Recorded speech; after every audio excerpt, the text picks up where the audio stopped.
Hai sobat spoiler, selamat datang kembali di channel Cinemazzi Recap. Di sini kita akan membahas alur film yang pastinya bakal kalian suka. Pokoknya nggak ada ruginya kalian subscribe channel ini. Pada episode kali ini kita akan membahas alur film yang bertemakan tentang ninja. Film ini berjudul Ninja Assassin yang rilis pada tahun 2009 lalu.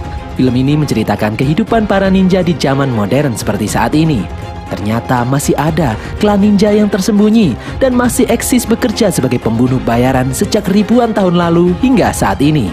Film ini disutradarai oleh James McTagee, dibintangi oleh aktor yang gantengnya mirip sama Mimin, yaitu Rain, dan beberapa nama besar lainnya seperti Naomi Harris, Rick Yune, dan Sung Kang.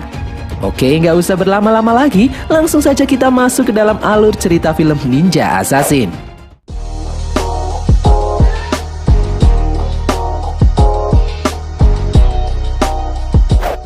Di awal film, kita melihat seorang pimpinan klub Yakuza Machi yang berlokasi di Osaka sedang menato punggungnya. Dia terlihat kesal karena merasa kesakitan saat ditato. Si tukang tato yang sudah tua mengatakan kalau misalkan ada orang yang merasa kesal dan kesakitan saat ditato, maka orang itu tidak cocok hidup di lingkungan yang keras. Pimpinan Yakuza itu marah dan merasa terhina. Kemudian datang salah satu anak buahnya membawa sepucuk surat yang berisi pasir hitam. Si tukang tato terlihat ketakutan melihat pasir hitam yang keluar dari dalam surat. Hal itu menandakan sesuatu yang mengerikan akan segera terjadi. Si pimpinan Yakuza dan anak buahnya tertawa dan menganggapnya lelucon. Si pria tua itu menceritakan kalau dulu seseorang juga menerima amplop yang berisi pasir hitam yang sama.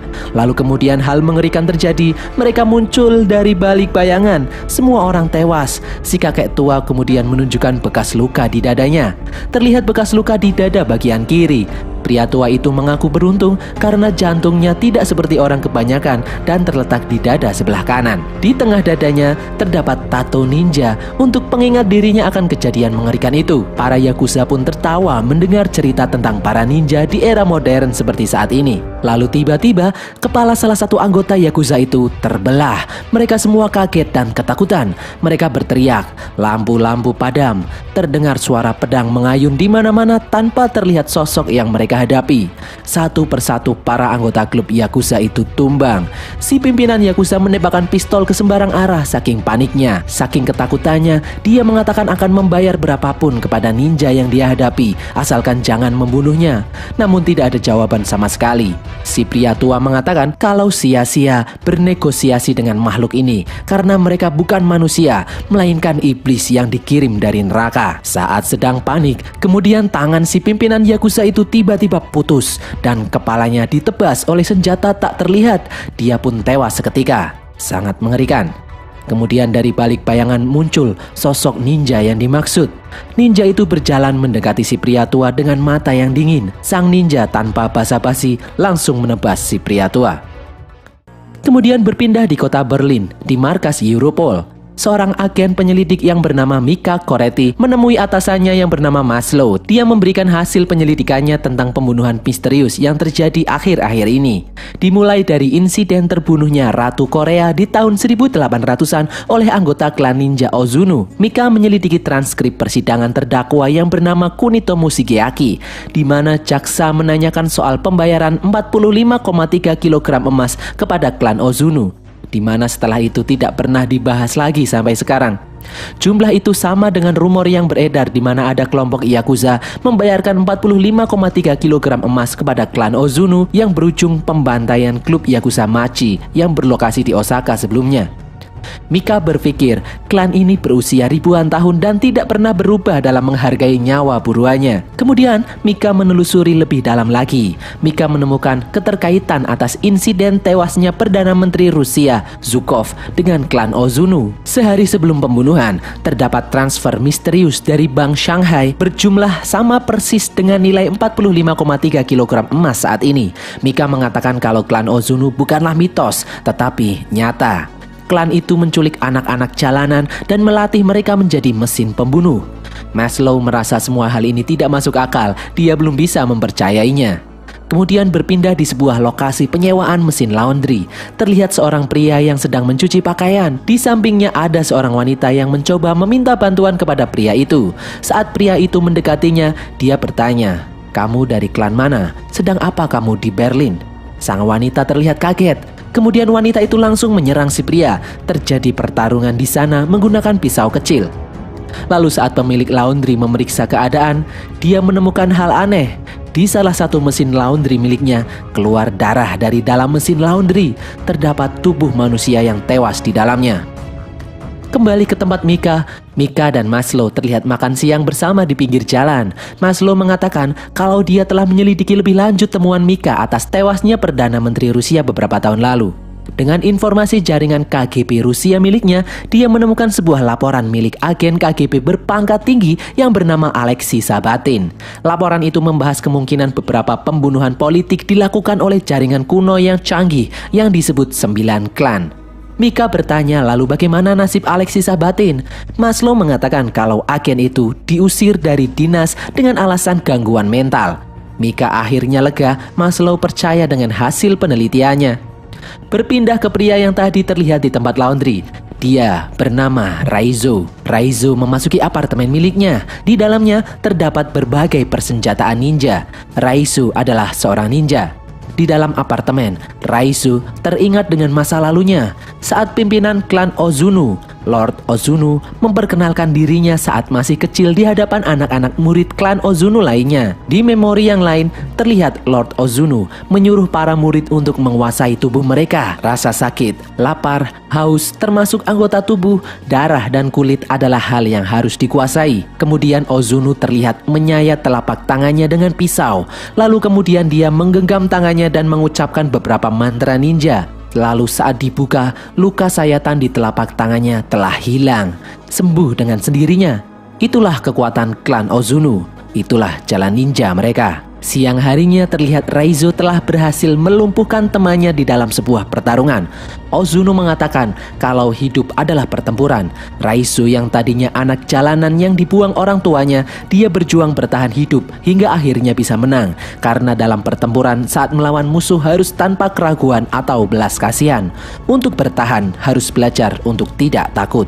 Raizo dewasa selalu berlatih menguasai tubuhnya. Kemudian memori kembali ke masa lalu di mana Raizo kecil harus berjalan di lantai khusus agar bisa berjalan tanpa suara.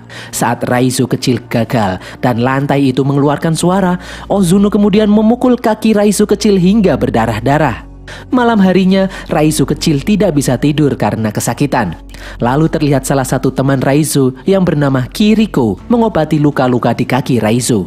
Luka-luka itu masih membekas hingga Raizo dewasa. Di lain tempat, Mika menemui istri dari Alex Sabatin, agen KGB yang membuat laporan keterkaitan kematian Perdana Menteri Rusia dengan 9 klan. Istri Alex mengatakan kalau dulu laporan Alex menimbulkan masalah pada karirnya. Setelah laporan Alex mencuat, terlihat sikap Alex tidak seperti biasanya. Alex terlihat ketakutan. Dia memasang kunci di setiap celah rumahnya. Alex memasang kamera dan sensor gerak di segala tempat. Alex memasang lampu-lampu di mana-mana. Tidak boleh ada bayangan, kata Alex. Suatu hari, ada seorang pria datang ke rumah Alex. Mereka berbincang sesaat, lalu pergi. Istri Alex mengatakan kalau Alex dulunya seorang prajurit anggota intelijen Rusia. Alex bukanlah pria yang mudah takut. Lalu saat istri Alex menemui suaminya, terlihat ketakutan yang sangat terpancar di mata Alex. Lalu Alex berdiri, mengatakan kalau Alex sangat mencintai istrinya. Istri Alex mengatakan bahwa Alex sudah meninggal. Sebelum dia meninggal, terjadi insiden lampu mati, dan istri Alex tidak mau melanjutkan ceritanya lagi. Istri Alex kemudian memberi Mika berkas penelitian yang dulu ditinggalkan oleh Alex. Di rumah, Mika membuka berkas milik Alex. Di sana terdapat berbagai macam bukti kalau para ninja itu nyata. Lalu terdapat kaset rekaman CCTV. Saat disetel, terlihat wajah Raizo di dalamnya. Berpindah di apartemen Raizo, dia terlihat berlatih menggunakan pedang dan kusarigama. Terlihat amarah dalam diri Raizo. Raizo kemudian teringat dengan masa lalunya kembali saat dia menginjak remaja sebagai murid Ozunu. Raizo bertarung dengan teman sebayanya. Awalnya, Raizo bisa mengendalikan pertarungan. Namun lawannya menggunakan cara licik yang akhirnya bisa mengalahkan Raizo. Kemudian Ozunu mendekati Raizo bahwa apa yang dia rasakan bukanlah rasa sakit yang sebenarnya. Lalu Ozunu menekan bagian dalam perut Raizo dan mengatakan kalau inilah rasa sakit yang sebenarnya. Raizo terlihat berteriak kesakitan. Ozunu menyuruh Raizo untuk bertahan dari rasa sakit itu. Hingga malam tiba, rasa sakit itu tidak hilang. Pagi harinya saat Ozunu menemui Raizo, terlihat Raizo sudah bisa menguasai rasa sakitnya. Berpindah ke tempat Mika, di kantornya, Mika ditemui oleh agen Zabransky. Dia menanyakan apakah agen Maslow bertingkah aneh belakangan ini. Zabransky mengatakan kalau beban kerja yang berat bisa membawa stres dan kelelahan mental. Mika kemudian menemui Maslow. Ternyata Maslow juga ditemui oleh agen Zabransky dan menanyakan hal yang sama terhadap Mika. Mika mengatakan kalau ada pihak yang mengawasi mereka dan tidak ingin mereka melanjutkan penyelidikan tentang kasus 9 klan ini. Maslow mengatakan kalau kasus ini bukanlah kasus sembarangan. Banyak orang-orang penting dunia terlibat di dalamnya. Klan-klan pembunuh itu dilindungi oleh oknum-oknum penguasa. Maslow kemudian menyuruh Mika untuk lebih berhati-hati. Malam harinya Mika pulang ke rumah meneliti berkas laporan milik Alex. Di sana tertulis di dalam gulungan kuno di abad 14, seorang penjelajah muslim yang bernama Ibnu Battuta mengunjungi salah satu dari 9 klan tertua yang bernama klan Pasir Hitam. Di dalam Shido terpencil yang tersembunyi di balik pegunungan bersalju, Ibnu Battuta melihat perayaan makan malam diiringi pertunjukan pertarungan bela diri dua bocah kecil yang berusia di bawah 10 tahun. Kemudian berpindah ke tempat Raizo. Saat di perjalanan, Raizo teringat masa lalunya bersama Kiriko. Terlihat Kiriko memotong tali bonsai. Raizo yang melihatnya mendekati Kiriko dan mengatakan kalau Kiriko akan dihukum karena tindakannya. Kiriko mengatakan kalau jantung pohon akan tahu kemana mereka tumbuh. Raizo menjawab kalau pohon tidak punya jantung. Sedangkan menurut Kiriko, semua makhluk hidup mempunyai jantung. Raizo lalu menjawab lagi kalau dirinya tidak mempunyai jantung. Kemudian Kiriko menempelkan telinganya ke dada Raizo, lalu mengatakan kalau Kiriko mampu mendengar detak jantung Raizo dan mengatakan kalau jantungnya merindukan Raizo. Raizo pun tak percaya. Kiriko kemudian menyuruh Raizo mendengarkan detak jantungnya. Kemudian di suatu masa, Raizo muda terlihat ditutup matanya oleh Ozunu. Raizo harus bisa hidup tanpa indera penglihatan selama setahun penuh. Raizo bertarung dengan hanya mengandalkan indera pendengarannya. Awalnya Raizo belum bisa menyesuaikan diri, namun kemudian indera pendengaran Raizo mampu meningkat tajam dan bisa bertarung tanpa melihat. Raizo mampu mendengar gerakan lawannya dan dapat mengalahkannya. Malam harinya saat istirahat, dengan kemampuan indera pendengarannya, Raizo mampu mendengarkan detak jantung Kiriko yang berdetak seirama dengan detak jantungnya. Raizo pun tersenyum. Di lain hari, Kiriko terlihat mampu mengalahkan lawannya di dalam pertarungan. Kemudian Ozunu memerintahkan Kiriko untuk menyayat lawannya menggunakan pisau. Namun Kiriko menolaknya. Ozunu kemudian melukai pipi Kiriko dan menghukum Kiriko. Malam harinya, Raizo yang kasihan menemui Kiriko di dalam kotak hukuman. Raizo memberikan air minum kepada Kiriko yang terlihat kehausan. Di lain hari di suatu malam terjadi hujan lebat. Raizo melihat Kiriko sudah tidak berada di tempat tidurnya. Raizo kemudian mengejar Kiriko yang hendak kabur. Raizo berusaha menghentikan aksi Kiriko karena akibatnya akan fatal. Namun Kiriko tetap melanjutkan aksinya untuk kabur karena hidup yang sebenarnya berada di luar sana. Kiriko kemudian melanjutkan aksinya naik ke atas dinding untuk kabur dari tempat itu. Berpindah ke Raizo dewasa, dia terlihat berjalan membawa foto Mika dengan tulisan alamat di belakangnya. Sementara itu di tempat Mika, Maslow memperingatkan Mika akan bahaya yang mengintai mereka. Karena Maslow tidak pernah dicurigai seperti sekarang selama masa karirnya. Dia diperiksa oleh Provos, Pertahanan Dalam Negeri, CIA dan lain-lain berdatangan. Maslow kemudian menyuruh Mika untuk cuti dan membekalinya dengan sebuah pistol. Sesampainya di rumah, ternyata lingkungan rumah Mika tengah terjadi pemadaman listrik. Di dalam rumah gelap gulita. Tak disangka, Mika menemukan amplop putih yang berisikan pasir hitam di dalamnya. Tak lama kemudian terlihat seorang ninja mengayunkan pedang ke arahnya dan tertahan oleh sesuatu. Ternyata ada 2 orang ninja di sana. Terjadi pertarungan antara 2 orang ninja itu. Mereka bertarung di dalam gelap. Terlihat salah satu orang ninja berhasil dilumpuhkan. Kemudian terdengar suara yang memperingatkan Mika bahwa akan ada banyak lagi yang datang. Mereka tidak akan berhenti sampai Mika mati. Suara itu mengatakan kalau dia akan membantu Mika. Kemudian muncul sosok manusia dari balik bayangan. Dia adalah Raizo. Dia yang menyelamatkan nyawa Mika. Mika terlihat mengenal Raizo dari rekaman CCTV. Raizo kemudian mengajak Mika untuk meninggalkan tempat itu.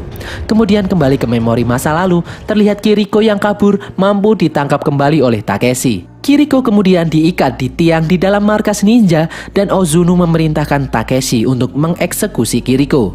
Takeshi yang mengetahui ada hubungan spesial antara Raizo dan Kiriko terlihat tersenyum sinis. Dia kemudian menusuk jantung Kiriko dan mengakhiri hidupnya.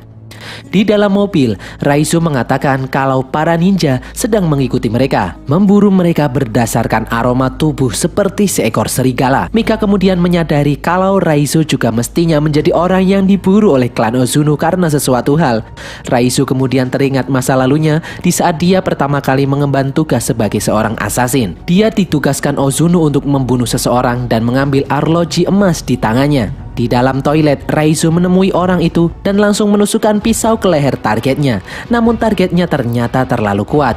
Dia masih bisa melawan. Terjadi pertarungan sengit di sana. Namun dengan kemampuan yang dimilikinya, Raizo berhasil membunuh orang itu dan menyerahkan arloji sebagai bukti bahwa dia telah berhasil menyelesaikan misinya. Di atas sebuah gedung, Ozunu menyuruh Raizo menyimpan arloji itu sebagai pengingat bahwa dirinya adalah seorang assassin. Lalu kemudian, Ozunu memerintahkan Raizo mengeksekusi seorang wanita. Dia adalah anggota klan yang juga mencoba untuk kabur sama seperti Kiriko dulu. Bukannya mematuhi perintah Ozunu, Raizo yang muak malah mengayunkan senjatanya ke arah wajah Ozunu. Ozunu yang murka memerintahkan anak buahnya membunuh Raizo. Terjadi perkelahian antara Raizo dan para ninja Ozunu. Raizo terlihat tak berdaya dan terkena sayatan berbagai macam senjata ninja. Raizo pun terjatuh dari atas gedung. Raizo ternyata menyimpan dendam terhadap Ozunu. Raizo dan Mika kemudian masuk ke sebuah penginapan. Raizo menyuruh Mika untuk mandi tanpa sabun dan mengganti bajunya. Setelah selesai, Raizo membawa rokok di dekat tubuh Mika agar aroma tubuhnya berganti. Lalu mereka melanjutkan perjalanan. Mika kemudian mengajak Maslow untuk bertemu di tempat yang tersembunyi. Raizo kemudian merasakan kejanggalan dan memperingatkan Maslow bahwa akibat ulahnya akan banyak nyawa berjatuhan. Mika terlihat bingung. Lalu tak lama kemudian muncul banyak sekali tentara dari berbagai sisi menyetrum Raizo dan menangkapnya. Maslow membawa Mika dan Raizo ke sebuah markas rahasia dan mengikat Raizo di dalam sebuah sel. Mika yang kebingungan meminta kejelasan kepada Maslow. Maslow mengatakan ada seseorang yang berkuasa memerintahkannya untuk menangkap Raizo. Maslow tidak punya pilihan lain selain mematuhinya. Maslow lalu memberi Mika sebuah alat pelacak sehingga apabila terjadi hal-hal yang tak diinginkan, Maslow bisa melacak keberadaan Mika. Mika kemudian mendekati Raizo dan memberi Raizo beberapa teguk air mineral. Raizo memperingatkan Mika bahwa para ninja sudah tahu lokasi mereka saat ini. Mika kemudian memberitahu Maslow tentang ancaman para ninja. Maslow dan tim yang bersenjatakan lengkap menganggap remeh kata-kata Mika. Lalu tiba-tiba lampu padam. Mika langsung berlari menuju Raizo. Di dalam kegelapan, para tentara berusaha mencari tahu apa yang terjadi. Di atas mereka telah bersiap-siap para ninja menyerang para tentara itu. Satu persatu tentara itu tumbang, diserang oleh para ninja yang bergerak dalam gelap. Para ninja juga terlihat menyerang tentara yang ada di dekat Mika. Lalu Mika mengambil kunci sel di tubuh tentara yang tewas dan membuka rantai yang mengunci Raizo. Terlihat sosok bayangan memasuki ruangan Raizo. Tepat waktu saat tangan Raizo berhasil dibuka kuncinya, dia bisa menghabisi ninja di dekatnya. Saat Raizo dan Mika berjalan keluar ruangan, terdengar senyap sekali. Raizo kemudian menyuruh Mika menunggu dan Raizo pun menghilang dalam gelap. Terdengar suara pertarungan tetapi tidak terlihat sosok Raizo. Lalu kemudian muncul Raizo dan seorang ninja bertarung. Raizo berhasil melumpuhkan ninja itu. Di lain tempat, Maslow berjuang menyelamatkan diri dari serangan para ninja. Raizo kemudian menyuruh Mika mengambil mobil yang berada di dalam parkiran. Saat Mika pergi, muncul puluhan ninja dari balik bayangan. Mereka pun bertarung. Raizo melawan puluhan ninja klan Ozunu. Raizo terlihat mampu menghindari setiap serangan-serangan yang ada. Dia menghabisi para ninja itu satu persatu. Dengan kemampuan bertarung ninja berskill tinggi, Raizo masih sanggup bertahan. Kemudian terlihat semakin banyak lagi ninja berdatangan. Raizo yang mulai kelelahan terlihat terluka oleh sabetan pedang. Raizo melompat menghindari serangan para ninja. Di tempat lain, Mika yang sudah berada di dalam mobilnya mendengar suara-suara aneh. Lalu muncul pisau ninja menembus kaca mobilnya. Dia pun menginjak pedal gas dengan panik. Di jalanan, Mika dihadang oleh banyak sekali ninja dan beruntung Mika berhasil lolos keluar dari gedung itu. Di tempat Raizo, dia yang terluka mencoba menyelamatkan diri dan melompat keluar dari gedung. Raizo berlari di jalanan kota Berlin. Para ninja masih juga mengejarnya.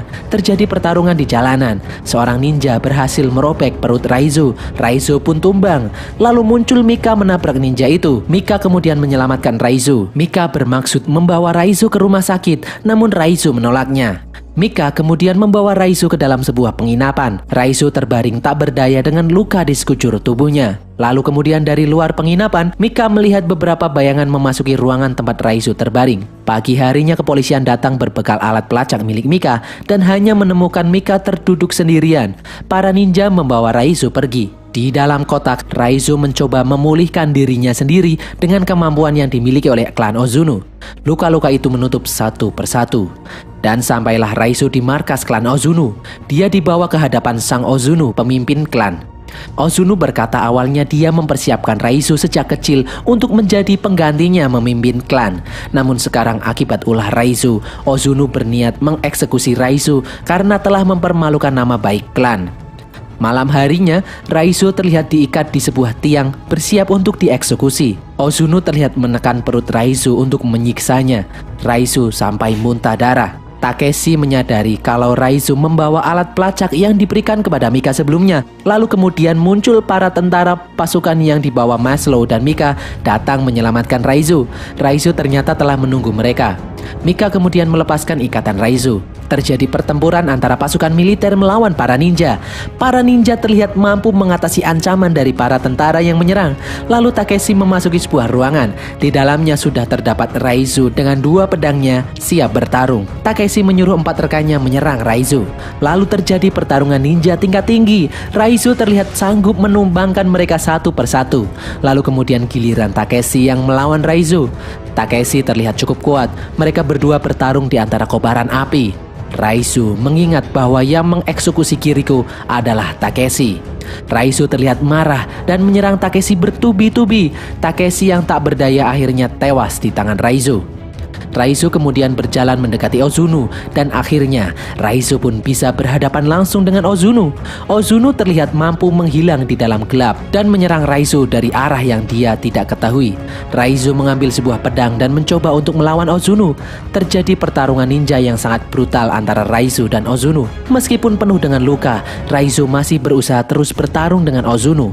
Di saat Raizo akan menyerang, Ozuno kembali mampu menghilang di dalam gelap dan dengan kecepatan ninja miliknya, Ozuno mampu menjatuhkan Raizo. Di saat Ozuno akan menusuk Raizo, Mika menembaknya dari belakang.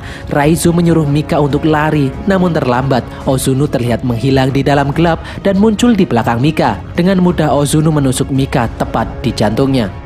Melihat Mika tumbang, kali ini Raizo dengan kecepatan ninjanya mampu menghilang di dalam gelap dan menyerang Ozuno secara bertubi-tubi sampai lengan Ozuno terputus.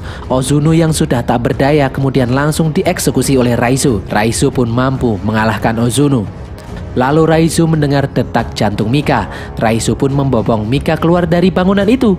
Raizo mengatakan kepada Maslow bahwa Mika baik-baik saja. Mika memiliki jantung yang spesial yang berada di sebelah kanan dadanya, tidak seperti manusia pada umumnya. Mika akhirnya bisa siuman. Di siang harinya di tempat persembunyian klan Ozuno saat api sudah padam, Raizo terlihat sendirian di markas Ozuno. Raizo melihat ke arah tembok yang dulu dinaiki oleh Kiriko untuk kabur. Raizo kemudian mengikuti jejak Kiriko memanjat tembok itu. Di atas tembok, Raizo melihat pemandangan yang sangat indah. Di antara pegunungan yang menjulang tinggi, Raizo akhirnya bisa menghirup udara kehidupan yang sebenarnya seperti yang Kiriko janjikan dahulu. Dan berakhirlah rekap alur film Ninja Assassin ini guys. Awalnya Mimin kira film ini hanyalah film ninja biasa, namun ternyata luar biasa. Aksi-aksi dan alur cerita yang disajikan mampu membuat adrenalin kita bergejolak. Disarankan untuk menonton langsung filmnya agar bisa merasakan sensasi kengerian para ninja guys. Silahkan subscribe channel ini agar kalian tidak ketinggalan setiap keseruan yang kami hadirkan. Follow semua media sosial kami. Semoga kalian terhibur. Tulis kritik dan saran kalian di kolom komentar. Semoga kali ini kalian terhibur dengan konten yang Mimin bawakan dan sampai jumpa di konten kami selanjutnya. Bye.